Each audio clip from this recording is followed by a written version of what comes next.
guys, it's Miss Borgnis. So today we're going to be making one of my favorite holiday snacks, and that is salted caramel bark.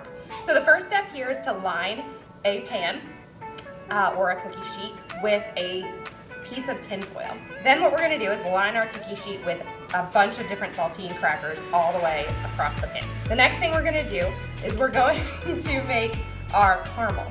So the first step is to cube up a cup of butter and to place it in the pan. So we're gonna let our butter melt a little bit, and once our butter melts, we're gonna add 3/4 of a cup of brown sugar. All right, so now that our butter's melted, we're gonna go ahead and add our brown sugar. Remember to pack it in like a sandcastle and level it off.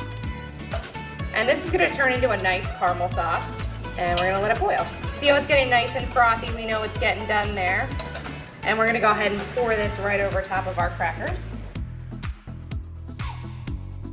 And then we're gonna put this in the oven for 8 to 10 minutes at 350 degrees. All right, so while this is still warm, we're gonna go ahead and put our chocolate chips on top, spread them out nice and even. So we're just gonna kind of sprinkle them around and they're gonna start to melt for a second. Go ahead and let them melt for a couple minutes, then we're gonna spread them out. And once you're done spreading the chocolate out, you can go ahead and use any topping you want. You can use peppermint, you can use toffee bits, or you can use pecans if you don't have anyone that's allergic to nuts. So we're just gonna go ahead and sprinkle those around, giving it a nice pretty look. We're gonna go ahead and put this in the fridge for 1 hour. All right guys, so we're back. This has been in the fridge for an hour, so we're gonna go ahead and cut it. It's gonna be nice and crunchy, and there you go.